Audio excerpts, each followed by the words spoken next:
When we speak, there are certain words that we stress. Those are the important, meaty words in the sentence. You know, when we read, we don't read all the words. We just read the important words. That's why we can read a book that is 600 pages long in a matter of maybe a week, very quickly, because we don't read everything. We read the important words. And that sentence stress on the important words is one of the reasons why we are fluent, and that's what gives rhythm to the language. So, for example, if I say, she climbed the mountain relentlessly. Climbed the mountain.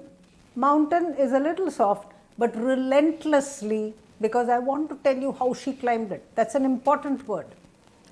Or you take, she offered, but I refused. She offered. Offered and refused are very important words in that sentence, and therefore the stress needs to be on those two words. She offered, but I refused. Before the but, there is a pause because I am contrasting it.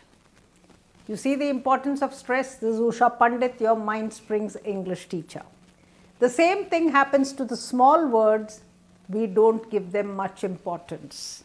So I might say the jewel on top of the crown, the jewel important, on top of the, I have just pushed it all together, on top of the crown is important, was resplendent. Resplendent is a very powerful word, so I am going to stress it. Do you see what I mean? So the small words become soft and insignificant. The words that contain meaning become strong. If you know these small tricks, your fluency will be manifold because you know what to do. I am doing a workshop on oral English. Make sure you attend.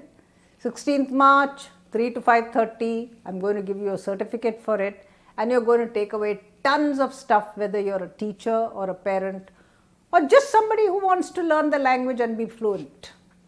See you there.